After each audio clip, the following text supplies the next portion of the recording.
Hello, कैसे हो आप? आज शिवरात्रि का त्योहार था।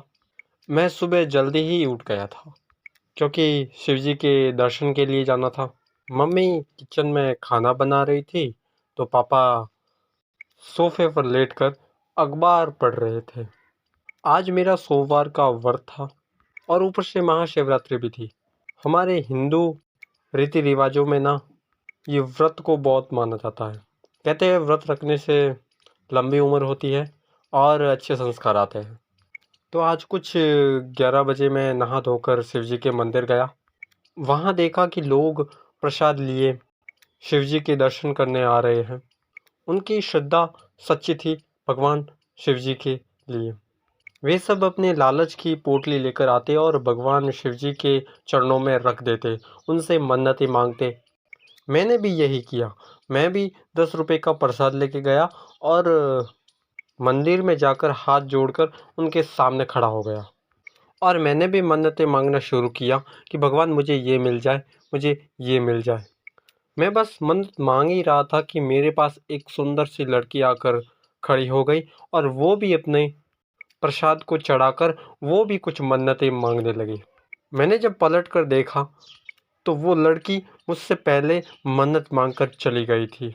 मैं इधर उधर उसे ढूंढने लगा तो वो मंदिर के बाहर खड़े बच्चों को प्रसाद बांट रही थी। मैं झट से उसके पास गया और पूछा, अरे दीदी, आज आपका व्रत है?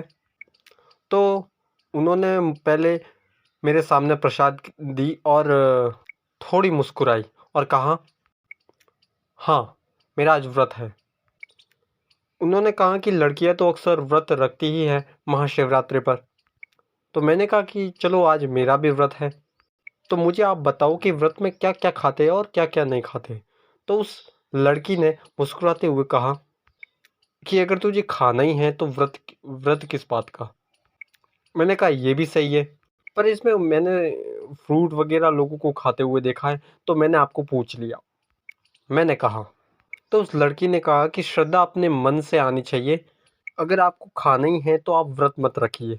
शिव जी के मंदिर जाइए, हाथ जोड़कर उन्हें प्रार्थना कीजिए और आशीष लेकर वापस घर चले जाइए।